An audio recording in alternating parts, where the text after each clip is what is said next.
I do got my special power, my bag of tricks is, with Johnny, so it's a little different. Any jewelry I want, I don't gotta pay for it. If I say, hey Johnny, I want this, I want that, or whatever, it's getting made, it's getting done, So imagine right now any car you want in the world. Any car you wanted, like that, it's there. Next week, go another one, boom, it's in your driveway.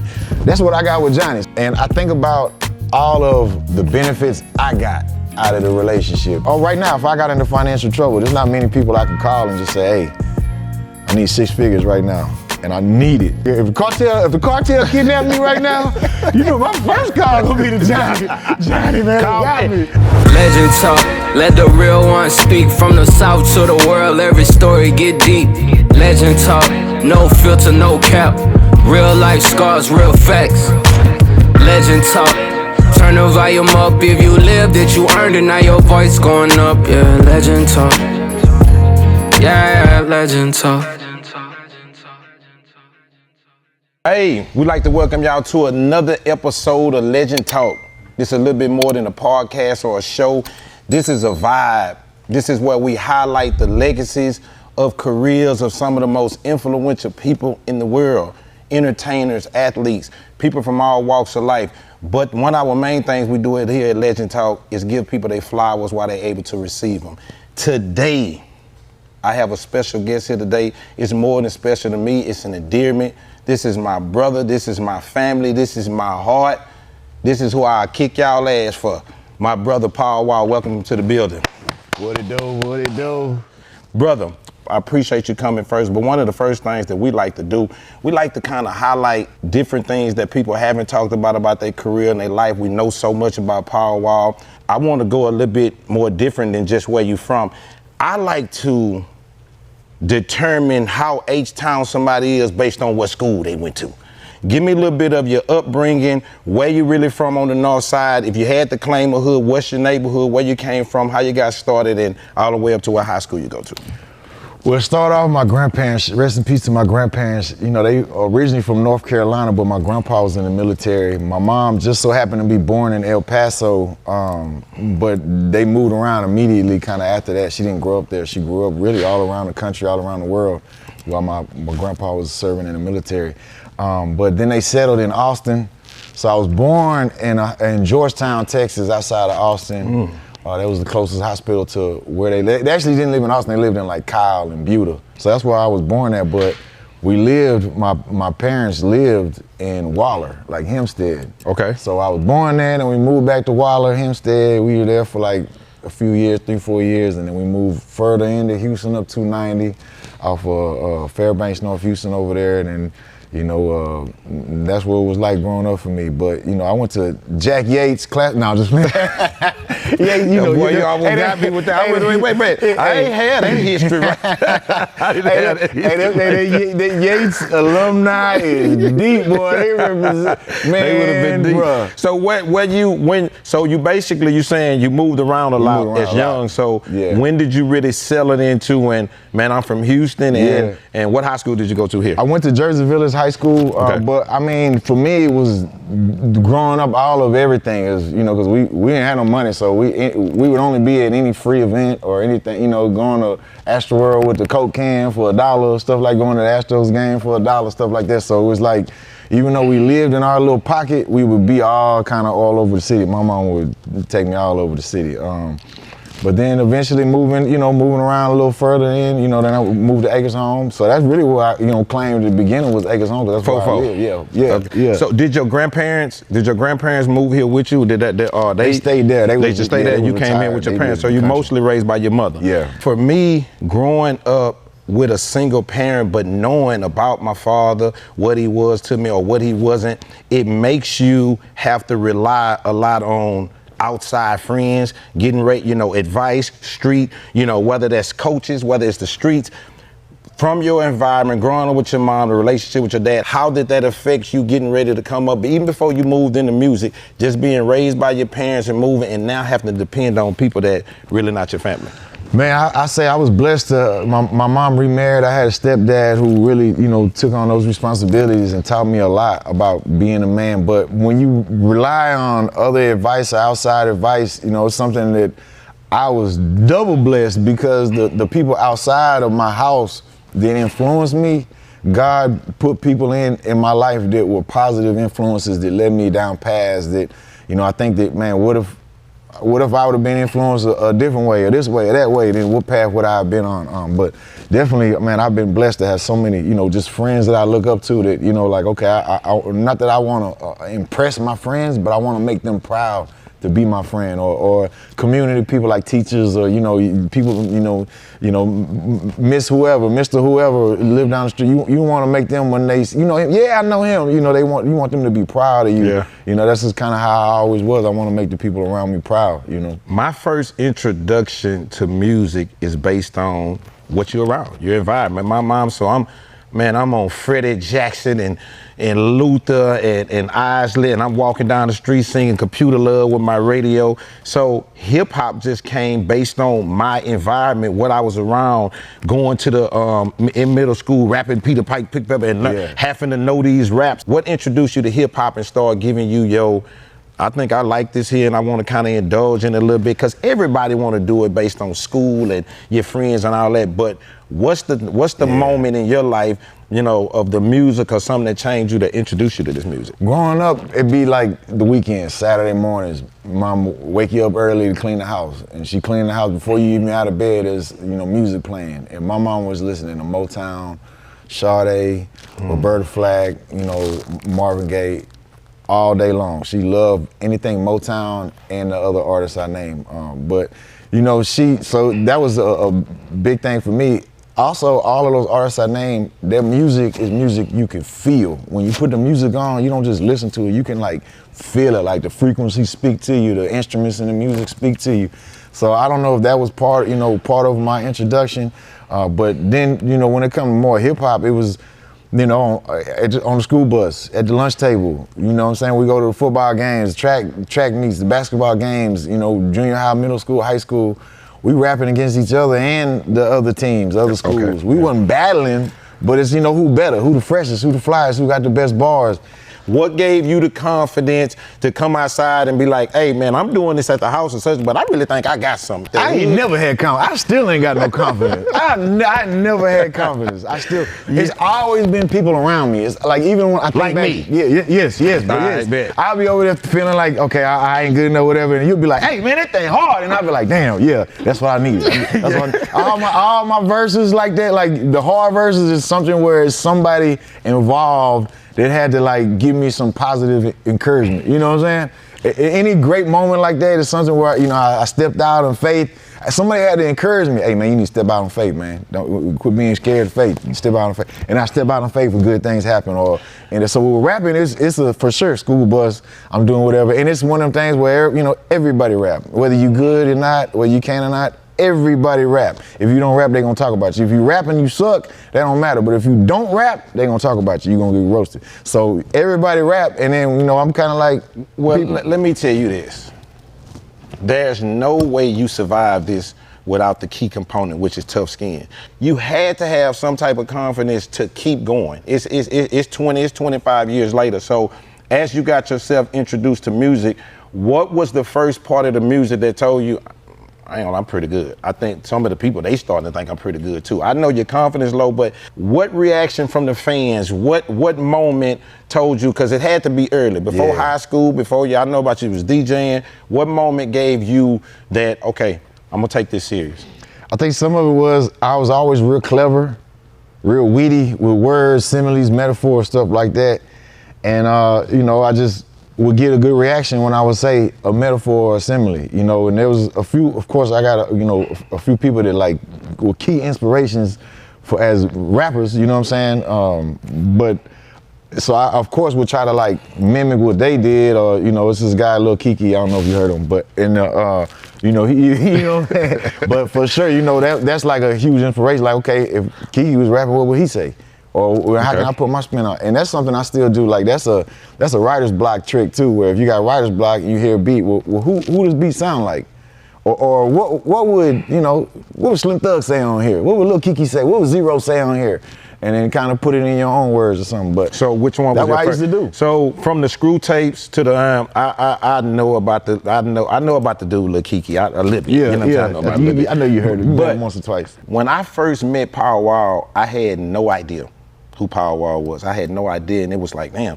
What was your first successful moment in transitioning to this music? I remember my god sister Nina. I was taking her. We were on Antoine and West Little York. I'll never forget Antoine, West Little York. We riding down West Little York, passing over Antoine, and I'm taking her to Prairie View.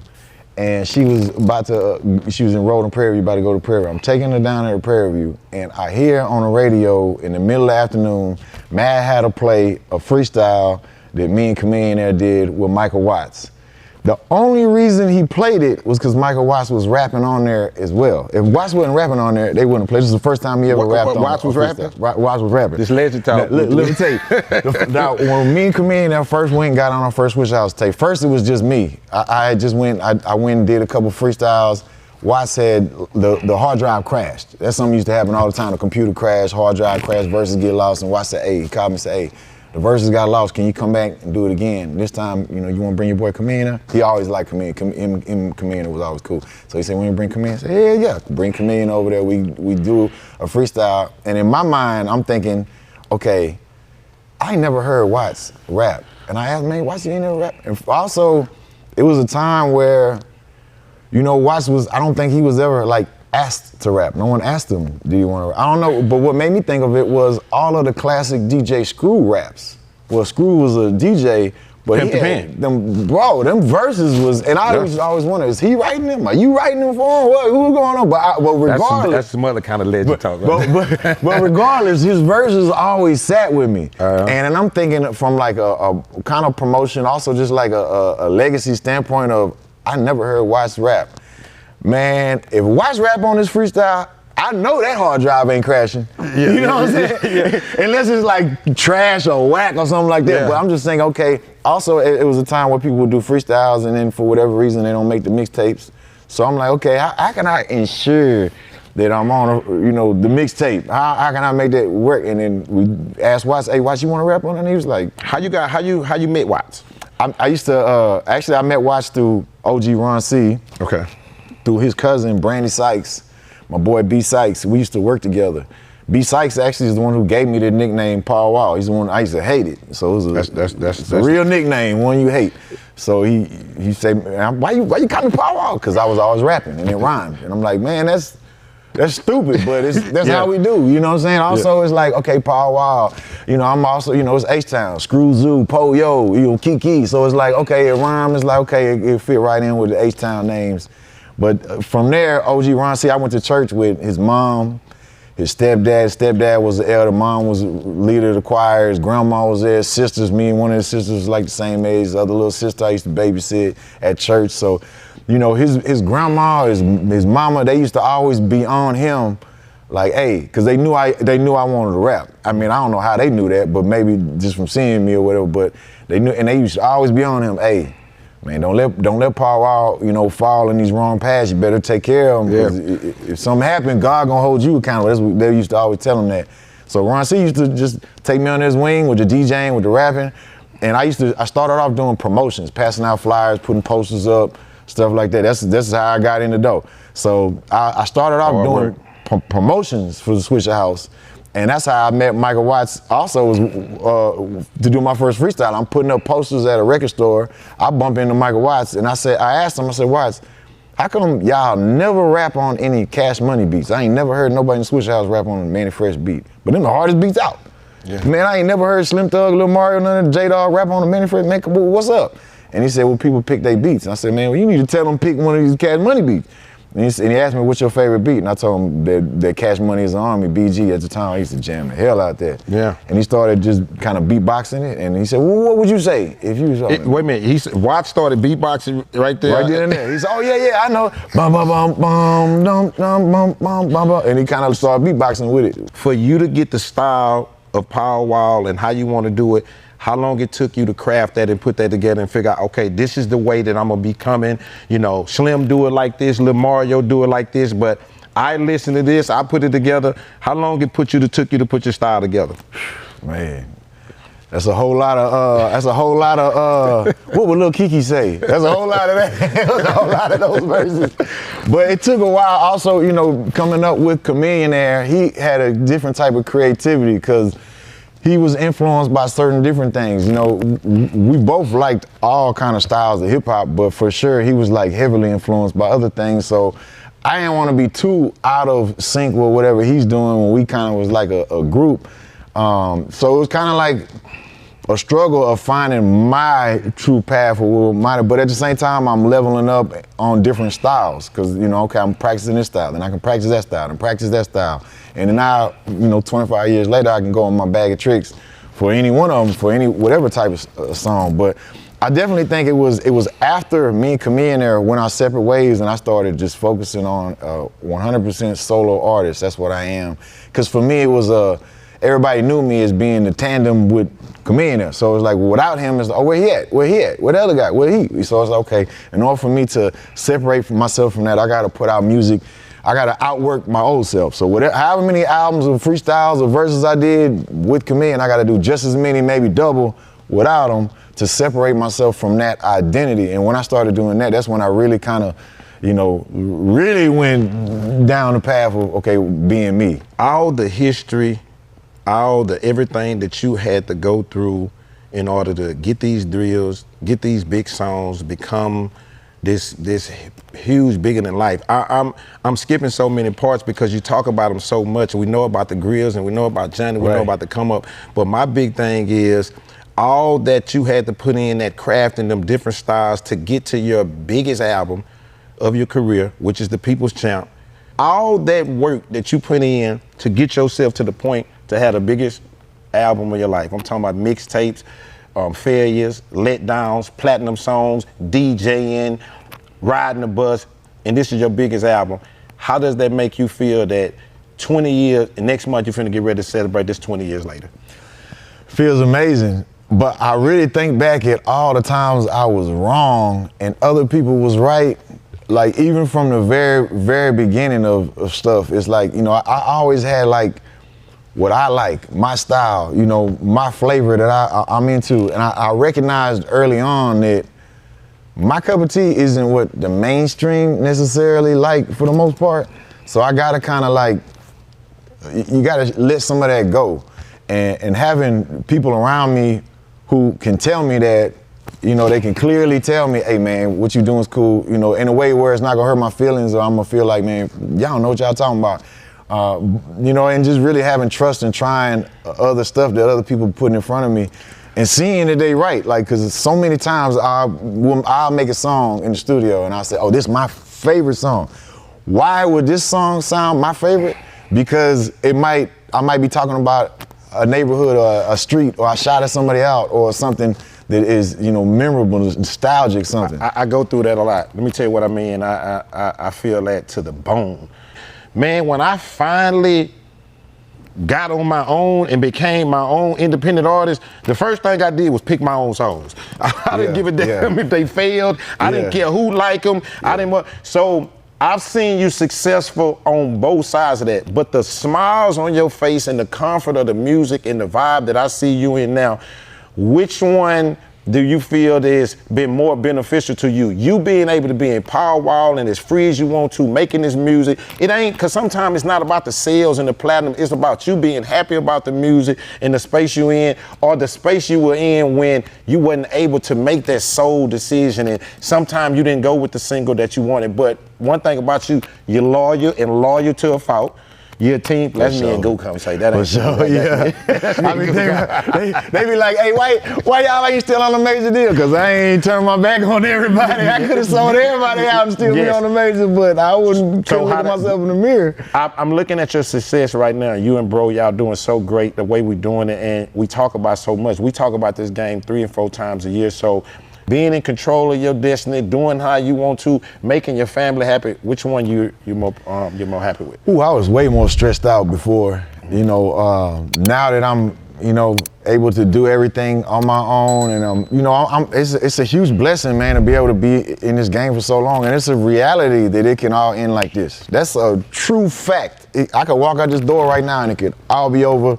from something I didn't do, something I didn't say, something somebody saying I said or did, something somebody around me might have said or did that I have nothing to do with, but for whatever reason, it builds momentum and snowballs, and they don't like how I responded or talked about something somebody else did or didn't talk or respond about. So it's a reality that it could all be over, man. But that being said, man, I'm still like a lot less stressed out now. You know, I think a lot of it is because, you know, I'm more developed and I understand what comes with it and I accept a lot of it, and I'm not as bullheaded as I used to be. Because there used to be things that would be like a small thing that I would fight for. Nah, we got to do it this way. We got to do it this way.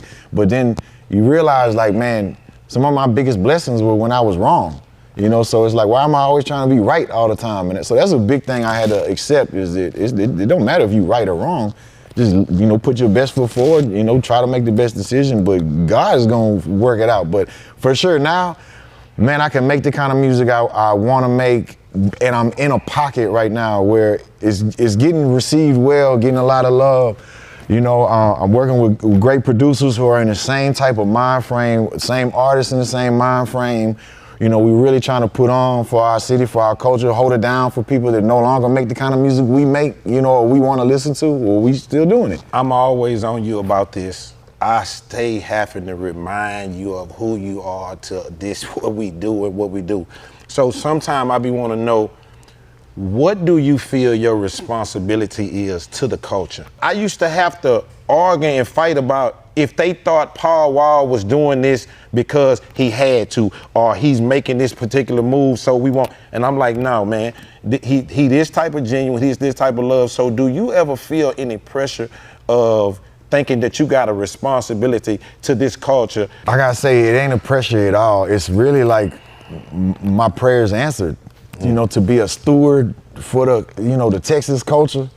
You know, this is something I always dreamed of. My favorite rappers were from Texas. My favorite cars were from Texas. My favorite sports teams were from Texas. My favorite slang was from Texas. My favorite food, clothes, everything was all from Texas. The way the girls looked was all. So for me to be able to be a steward where it's not about me, it's about me representing and upholding the legacy of what Houston is or what Texas is. And there's definitely a huge responsibility that comes with that, but to me, it's a dream come true to be able to do that. That's why I don't want you to tell these stories about that confidence, because you come out that shit smiling and landing on your feet like a cat. Yeah. And I know that that's not always an easy thing to do. So your kids, all this, yeah. How do you manage all that and continue to still take care of the bottom line, which is the bottom line is, hey man, at the end of the day, this is what I do. Yeah. You know what I'm saying? Like, no matter how much it's for the culture, I'm actually living off my talent. I'm actually living off my hustle. So for as much responsibility I got as this culture, diversity and all this here, I still got to maintain the main goal is the bottom line. How hard is that? I mean, some of it is hard, but I got to say, man, it's like, it's tempering your own entitlement. You gotta hold that down of, you know what I'm saying? It's like if realizing this is what I prayed every single day of my life, still to this day. Yeah. Woke up this morning and prayed, thank God for this, and pray for God to give me the strength to keep going, to be my best self, put my best foot forward, to give me thick skin, to also give me the courage to stand up when I need to, or the courage to help others, or the courage to say no, because that takes courage too to say no. But you know, this is something that is a huge dream come true for me. So to be a parent, to be married, you know, all of it, my whole entire life, top to bottom, for me, my mama's sick now. For me to be able to take care of my mama, yes. That's a dream come true. For me to be able to take care of my mother-in-law or my, my other kids who, not my kids, but they might be my nieces or somebody else or extended family that I take care of. None of those things is burdens. They are huge blessings that I wake up and jump out of bed to do. It's not like I gotta do this. No, I jump out of bed to do it. I look at you, man, your career is almost like the Steelers. The Steelers have had 3 head coaches in 50 years, I think, whatever it's been.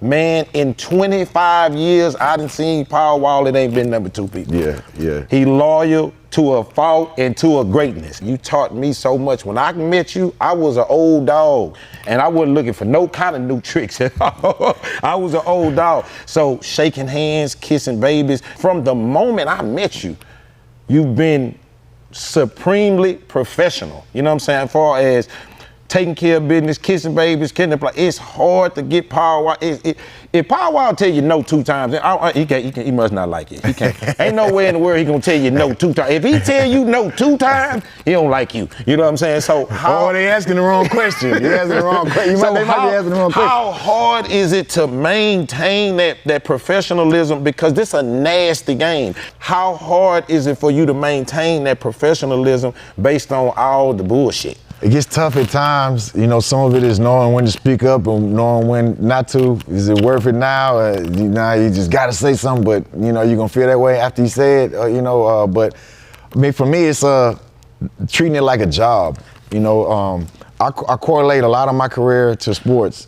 And you see people in sports, who's the best in, like, any of the best elite, the most elite athletes that are out there, you see how hard they working. And they at the top of their game, and they still working to improve and get better. They sacrificing so much. If I want to be like that, why would I think I don't have to work or I don't have to sacrifice? So I treat it like it's a job. You know, you show up 15 minutes early, that means you're on time. If you're on time, that means you're late. You know, and being late is unacceptable. So that's a huge part. A lot of my opportunities came from just being on time, just being open to receive the opportunity. But like you said, them Steelers, there was a lot of rebuilding years. You know, there's definitely teams that seem like they fight for the playoffs every year, and they might make it to the playoffs and they leave the first round. But they never rebuilding because they always like, oh, this our year. They giving it, they on E. Every year they on E. They ain't never just sitting this one out to rebuild or get a draft pick or let's get some of these salaries out the way or get this whatever contracts out the way. You know, but in music too, I had a lot of rebuilding years. People only see the championships, but you know, I mean, we was together. Yeah, I got a lot of songs nobody care about. We was together. You know what I'm saying? I understand, man. This was something that was crazy. But I remember when the grill shit was going on, and I still had my grill, and you was doing an interview somewhere. And you told the people, if Lil Kiki still got his grill, then I definitely still got my grill. Yeah. So this is what I'm saying. Yeah. I spent a lot on relevance. You still wearing the grill, you still rolling with Johnny, you still smile. And let me tell you something. I love you being Power Wow. When they see you, they want to see smiles and grills, and you serve that. Yeah. So how much, I don't care if it's new chain, if it's keeping up, at this age and this stage of your career, how much do you have to put into relevance?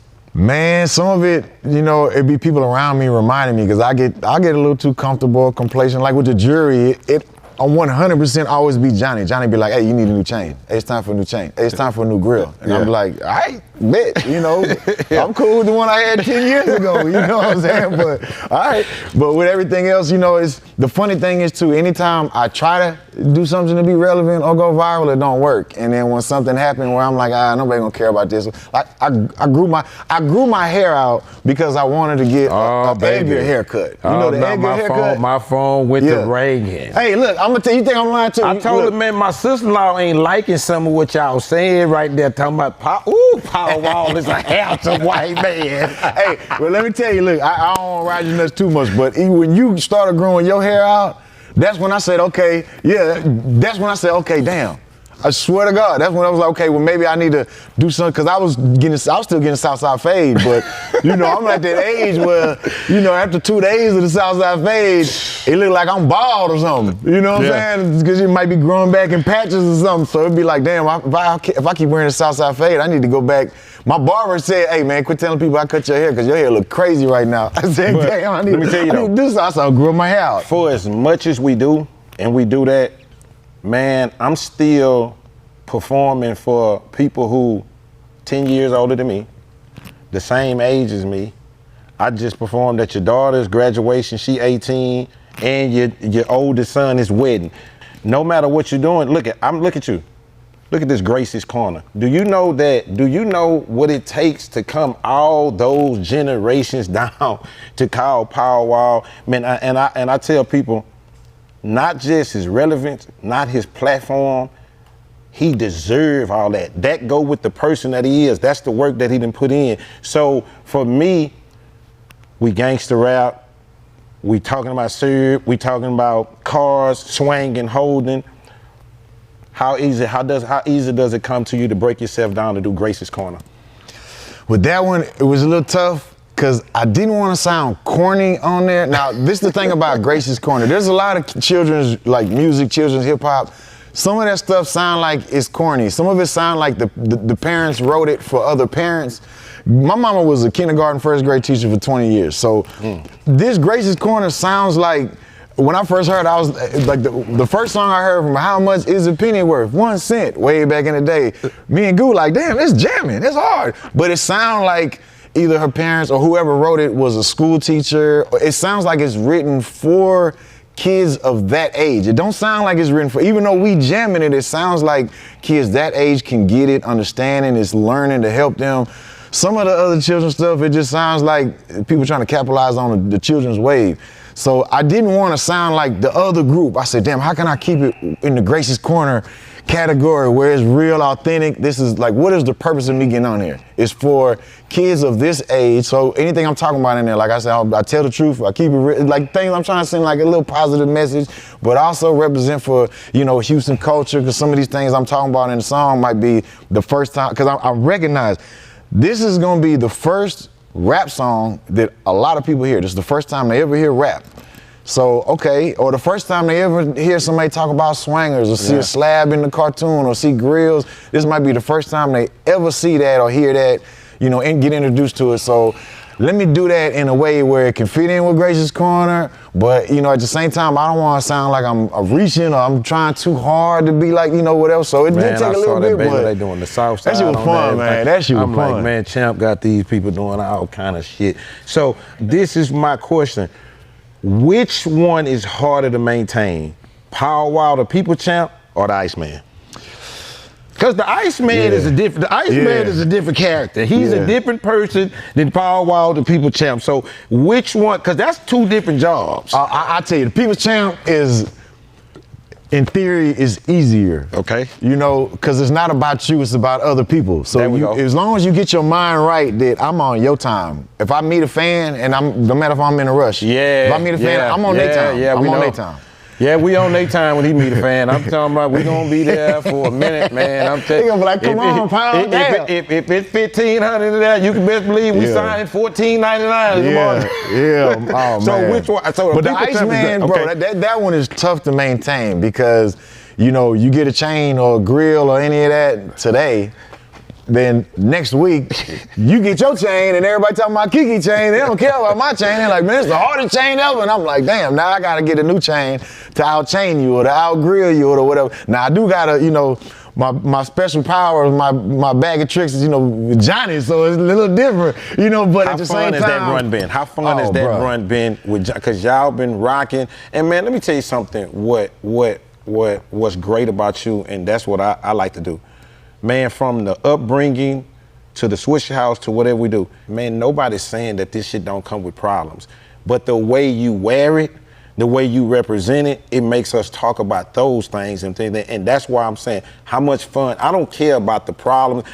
Nobody's doing nothing or selling nothing that don't come with some bullshit. But the smiles, the traveling, the people y'all met, the people y'all have done grills from, how beautiful has the jewelry run been? Oh man, it's been amazing. And I think about all of the benefits I got out of the relationship. People love telling me, hey, how much money you make off of that? What you know? Yeah, but I'm not talking about that. I'm talking about the doors that were open. I mean, even just now, for 25 years later, any jewelry I want, I don't got to pay for it. You know, it's right there. If I say, hey, Johnny, I want this, I want that, or whatever, it's getting made, it's getting done, you know? That's a huge, like, what? Man, so to have that is imagine right now any car you wanted in the world. Any car you wanted, like that, it's there. You got it in your driveway, painted, with the rims on it, the sound how you want it, everything exactly how you want it, and you really ain't had to pay that much. You might not have to pay nothing for it. You can just snap your fingers, and tomorrow you want a different car, boom, it's in your driveway. Next week you want another one, boom, it's in your driveway.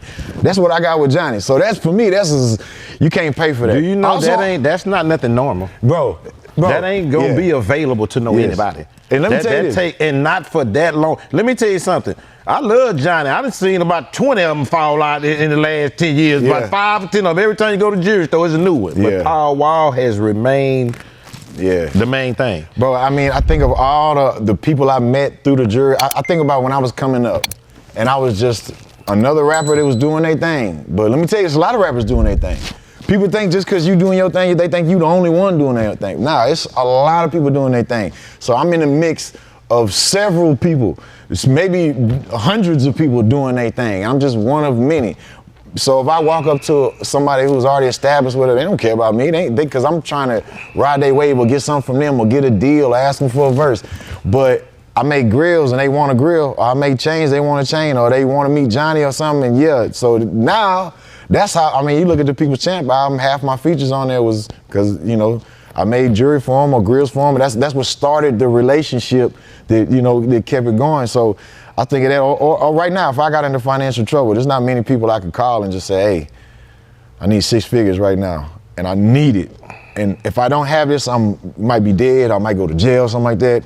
I mean, shit, like if the cartel kidnapped me right now, you know, my first call gonna be to Johnny. Johnny, man, got me. And listen, and I'm gonna call Goo, I'm gonna be mad. Kyle ain't even called me. I ain't got the money, but I wanted him to call me.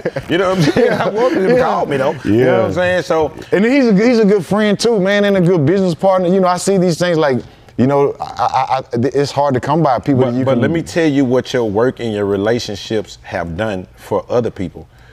Man, when I call Paul to get, and that's another thing, let me tell y'all live on camera, I tell Goo this 3-4 times a week, I do not loan out my Power Wow favors. All my Power Wow favors is for me. You know what I'm saying? But this is what I'm saying.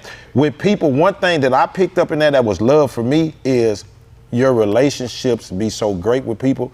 You're always offering something. Man, I can call, what's the, and man, it's very important to do the right thing with them people when you call, because Power Wow name on the line. That's when you know you're a great person. I've always took that serious, man, of dealing with because of your relationships and the things that you've done.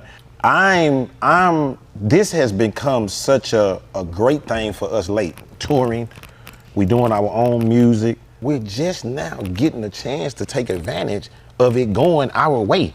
Cause my independent run right now, I'm probably more happy and peaceful and successful than I ever been. You know what I'm saying? And people think that's about money. No, it's about decisions. Right. It's about maturity. It's a lot. But as I grow in this space, I'm trying to figure out what's next. As you get bigger in jewelry, as your albums, as you touring, how hard is it for you to start figuring out, man, what's gonna be next? What else am I gonna be great in? Because I tell people, this music has opened up 4 more streams, content, this, that. So have you started thinking about it and how much of a, not a burden, but how much it has been on your mind? Because the way we hustle and put into this, are we gonna be able to put that into something else? Some of it for me is, I mean, I know where I'm at now with music. I'm, you know, making good money off of music, but there's no guarantee that it's always gonna be like that. But I think back to what was my goal always, was never to be the best rapper, was never to be the #1 rapper, was never to be to sell XYZ amount of albums. It was always, I want to do what I love doing, and I love doing it. So some of it for me is I measure my success not off of those other metrics. I measure it of, am I continuing to do what I love to do? Am I continuing to put my best forward? Am I calling in sick days, or am I finding a way to make it work? Am I, you know, taking a day off just because I had, you know, 5 other hard working days? So let me take a day off, or let me put in this 6th day so that I can be the best version of me. And that's what I still do. So I hope and plan, you know, God willing, to continue doing this till I'm 80. I'm 44 years old. I want to do it till at least I'm at least 80. But that's like the low benchmark. I'm gonna be right up there, 84, 85, right there. Yeah. So listen, one important question, because you're a great father, is nationally, is known, is displayed. How hard has it been passing this game on to your kids? What I mean by that is, our kids just ain't us. Man, they think I don't know shit. My kids think I don't know shit. They don't know how I got successful. They think I don't know nothing. Oh man, nah, I'm being a little hard on, but you know, some of it is that, you know, but it's... Because you listen, our kids, for as much as they don't pay attention, they able to understand they pretty successful. Yeah. They kind of living how they want to. And I'm able to understand that this game and this hustle and all this shit, it might not pass all the way down. So how is it being a proud father, letting them know that, man, I'm happy with whatever you decide to do. Yes. However you do it and whatever you decide to do, is that bitch something you have to deal with? Yeah, because I see the talent that they have too, and it's like, man, like my son, he's amazing. He can sing, he can play certain instruments. He's so talented. You know what I'm saying? And I know what it took for me to get here, but I also know we all have different paths. So just because I did all of this, you know, you could do the same thing I did and you wouldn't be Lil Kiki. You know what I'm saying? Because you had to go on Lil Kiki's path. So I know he has to go on his own path. My daughter has to go on her own path. But, you know, some of it is trying to, you know, explain things, and they get it as they get older because they see, you know, the sacrifices of what I'm doing, or I'm out of town, or I'm missing movie night because I'm on tour or something. And then I tell them, you know, now it's at a time where I can say, hey, tell my son, Will, you want to come on the road with me? We got a couple shows, and he'll say, oh, well, you know, it's my homeboy birthday, my girlfriend's birthday, or we was going to go to the movies or this and this. And then I can really break it down, see, I feel you, and you're at the age right now where you make your decisions, and you, by all means, do what you enjoy. But if you want to be successful, like I am, I have to go do the work and not do the movies and the whatever else. You know what I'm saying? Like, those are the sacrifices we always talk about it. You know, Goo having a young son. You know, we think back to, you know, we're missing holidays, or we're missing, or me having an elderly mother now. So that now I'm not missing the holidays for my kids, because if I miss the holidays for my kids, they might not even be there. They off with their friends, you know what I'm saying? Yeah. But now it's, I don't want to miss the holiday because I want to spend it with my mama, you know? Yeah, man. That's very important. That's very important. With my kids, man, it's you know, I just try to encourage them. I try to give them the same values that my mom instilled into me. You know, putting your best foot forward, treating people with respect, you know, being respectful of not offending other people, also knowing that what offends you might not offend other people, or what offends other people might not offend you. So you understand each one of us are individuals, you know, and try to look at life from other people's perspective, not just your own. Champ, for me, this comes with a lot of favor, a lot of luck, man, I heard you tap in 3-4 times on, I'm praying. I prayed hard today. I woke up this morning praying for the same thing. What did it take? Was those heartfelt situations that made you spiritual? Is that something that your parents passed down, your grandparents, or you just always knew that, hey man, this is not just me? Because I don't question people's spirituality, but when I see it and I feel it, I always want to know where that came from. Man, it all started with my mama. My mama had a hell of a life. Man, she had hardships out of this world. And to see how positive she is, and how gracious she is, and how she's always got a smile on her face, even though even now she's in like tremendous pain. Like, she's still, you would never even know it. Like, she's not even gonna tell you she wants something because she don't wanna bother you with it. Even if it's just hey, can you hand me an ice pack or something? And it's just, you know, this is how I was raised. My mom, I remember being, you know, 12 years old, stealing from my mama, stealing out her purse, taking some money, and she found out, and I'll never forget how I just let her down, and she just was so disappointed. And she brought me to church and said, you need to, it wasn't like a confessional, but she was like, nah, you need to go to church and make it right with God. And it was from that day on, it was like my spiritual journey was more so to like, you know, this is how it got started. It was just, I gotta make it right with my mama, and she gotta know how sorry I am I did it. She gotta know how I'm not gonna steal from her again. It wasn't like a lot of money, it was like some quarters or something, but she used to collect these quarters, but she'd have a lot of them. And I used to just, you know, it'd be like she used to collect these like little special quarters, and it wasn't no like hundreds of dollars or nothing like that, but it's just the fact that I stole from her. And I'll never forget that disappointment and letdown on her face. And it's just, I gotta make this right. For me, the spiritual part of my life is what made me be able to sustain, because when it's nothing else, ain't nothing else but prayers. Yeah. It ain't nothing but prayers. It ain't no people around. Let me tell you something. A lot of love for my mom is the same.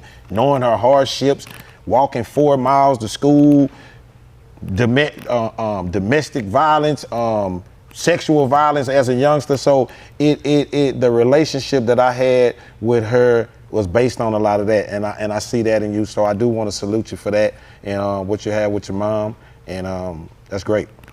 Yeah, man, it's been a blessing to have that You know, of course, from the South, being from Texas, you know, a lot of us grow up in the church. But with my mom, it wasn't necessarily, I grew up in the church too, but it wasn't about the church. It was about my personal relationship with God, leaning on God, like you said, not just when you need God, but when you're up too. You got to be grateful when you're up and when you're down, because it can all change like this, and it does. It's ups and downs in life. And you be grateful for the hardships, because, you know, we think, we just talking about this with our kids, you know, we sacrifice so much so that our kids don't have to go through it. But those hardships are what built the character of who we are. So we're kind of almost hurting our kids by taking away the hardships from them, making it easy on them, because then it's like they don't necessarily have the same things. There's other ways to build character though, you know, but for sure my mom definitely instilled. I'm so grateful that Miss my mom Ricky, did I that. love you. Yeah. So listen, before we close out, how you feel about the word legend? I feel like No, stop. I'm a junior legend. I'm a legend in training. I knew you were finna get I'm ready a to do legend all in that. training right now. I'm not finna let you do that. I'm on a probate. I'm an intern legend. First of all, I'm not playing the Power Wow legend game. Yeah. I'm saying how long it's gonna take you to embrace that. Cause you taking a long time to embrace that. Man, I might not ever embrace it, to be honest. You know, I don't know. I've always, as much as I love smiling, you know, be in that light, I really don't. Like, I get uncomfortable in the spotlight or on stage by myself. Like, that's why when I'm on stage or doing things, I always want other people around me, because when it's just me, that's when I start like shaking and moving around and I can't sit still and like, damn, why you ain't comfortable? I get uncomfortable when it's like just me, you know, because I know it ain't me. Any talent I have, it ain't me. It's something God gave me anyway. And I might have lucked up, or I definitely put in work, and I definitely sacrificed, you know, all those things. But I mean, I know a lot of people who did that and they didn't make it. So what made us be successful and other people, I don't know, but I know it ain't me. That's all I can say is I know I'm not the reason for it. It's the people around me. It's God. It's how I was raised, or whatever values was instilled in me. It's the fear of not wanting to let people down. It's the fear of me not wanting to embarrass my kids or my mama or my grandkids. And that's what make you a legend. You earned it. That's what make you a legend. You earned it. Man, I want to tell you, man, from my heart, how much I appreciate you, how grateful I am for you. And man, I just want you to own it. You know what I mean? Own it is, man, it's not nothing, man, you earned all this. You deserve it from the work you put in, from the not just from the helping, from the showing up, from the keep. Hey man, it's very big. It's very hard to keep going, man. You know what I'm saying? Like I can't tell you that I ever totally quit, but it's been a hard thing keeping on going. And that's what makes you a legend with me, man. You kept going, you stayed true to who you are. And like I say, I don't think it could have been two Power Wows. I don't think it, because the responsibility, not just to the culture, to your family, to the streets, to the rap game, Texas, you've been a hell of an ambassador. And man, hey man, I don't tell many men I love you, but I love you. Man. You know, I love everything about you. I love your family. And y'all stuck with me. You and Goo got about 50, 60 shows, and I'm going with y'all. Yeah. You know what I'm saying? I'm going with y'all. Like I love y'all. So listen, before we close, I tell you, like, give me some, tell me how you feeling about your work right now and what you're doing, because you're knocking them out. You just knocked out an album with DJ Fresh. I loved it. You just, we finished our album. You got a whole nother album on the way. So I don't see the lack of no confidence. I'm kind of lost. Give me some. Well, you know, it's gonna be a different Power Wow when it's with you. You know what I'm saying? It's Lab Talk too. When it's with you, you know, you send me that beat, I'm gonna have my version 10 minutes. I'm gonna be ready. You know, that motivation and inspiration of working with you is something that just turns on like that.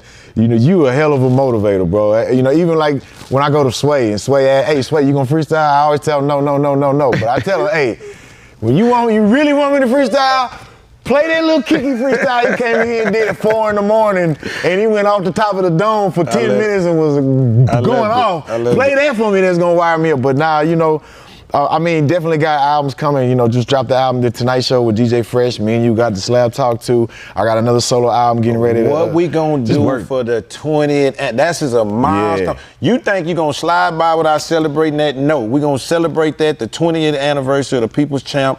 I think, man, you should be saluted for that. Everything that you had to be through. Hey, the people don't know, man. Sometimes we in that shit with depressions, closures. Some of the people that you did this with, they not here no more. So it's a lot to celebrate in there, and we just want to give you your flowers, man. I could go on, but having you here today as my brother, it meant a lot to me, you know what I'm saying? Because we talk about it, and you're a real legend. You deserve, that's what this is about, Legend Talk. You deserve your flowers, and we just wanted to give them to you today. Big salute to Power Wall. Legend talk, let the real ones speak. From the south to the world, every story get deep.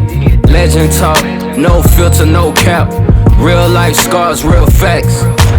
Legend talk, turn the volume up. If you lived it, you earned it. Now your voice going up. Yeah, legend talk.